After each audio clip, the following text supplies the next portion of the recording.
A netizen shared a video clip showing a disabled man from Shijiazhuang of Hebei province was beaten by security guards on March 16th when he was trying to appeal to the local government for a redress of grievances. And not only so, some security guards also took out pepper spray and used it not only against this man, but also his parents. They pulled the man out of his wheelchair and threw him to the ground. His father was also beaten when he was trying to protect his son. A netizen shared about the daughter of Chen Duxiu.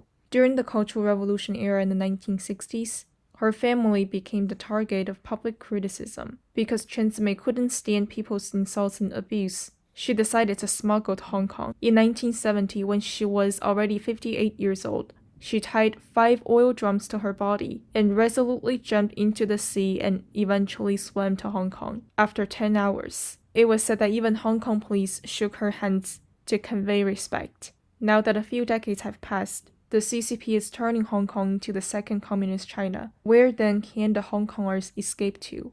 A netizen shared Secretary Pompeo's comment regarding the US-China meeting. He said, "Strength deters bad guys. Weakness begets war."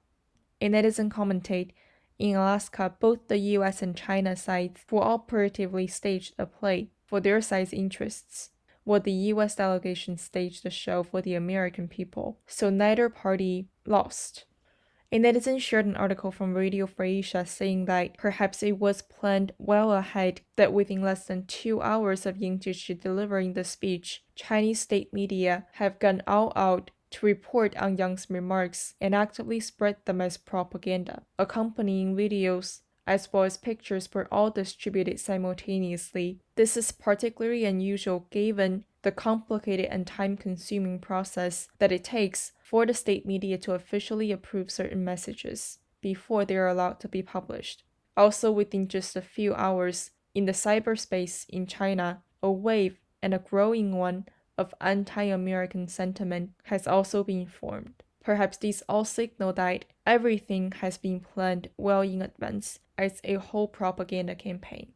A netizen shared that Yang Jiechi, the top Chinese diplomat who blasted America at the Alaska meeting, actually sent his daughter to study at Yale College, and she has been offered a full-ride scholarship, and she also attended middle school and high school in the US. A netizen shared that, according to the press release from the Missouri State Attorney General Office, on March 8th, Missouri Attorney General Eric Schmidt led a coalition of 12 states in filing suit against President Biden's administration over massive expansion of federal regulations through executive order, potentially impacting nearly every aspect of the economy and Missouri household. Quote, "Manufacturing, agriculture, and energy production are essential to Missouri's economy and employ thousands of hardworking Missourians across the state. Under President Biden's executive order, which he didn't have the authority to enact, these hardworking Missourians who have lived and worked this land for generations could be left in the dust," said Attorney General Schmidt. From higher energy bills to lost jobs,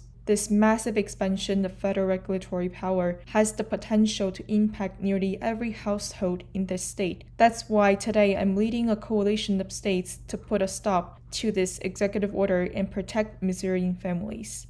The lawsuit, which challenges President Biden's Executive Order 13990, titled Protecting Public Health and the Environment and Restoring Science to Tackle the Climate Crisis, alleges that the Biden administration did not have the authority to issue binding numbers for the social costs of greenhouse gases to be used in federal regulations, and that the potential stringency of federal regulations that could come from this executive order will stifle manufacturing, harm agriculture, and have serious economic impact across the country. The lawsuit notes that the interagency working group's interim values, assuming similar rates of emission between 2019 and 2020 in the United States and a discount rate of 3%, placed the social cost of carbon dioxide, methane, and nitrous oxide at approximately $9.5 trillion per year, $269 billion for carbon dioxide, $990 billion for methane, and $2.84 trillion for nitrous oxide. The suit states In practice, President Biden's order directs federal agencies to use this enormous figure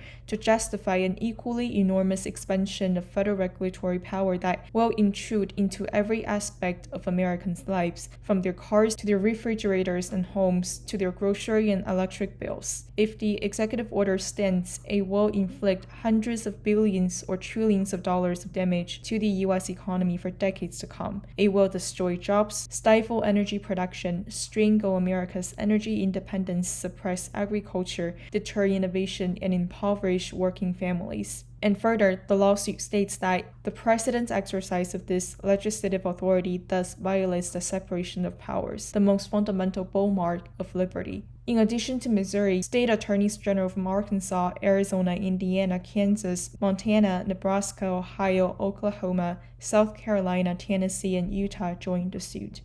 Child, we will take you in. Child, we will bring you home. You'll be a flower that sees the spring.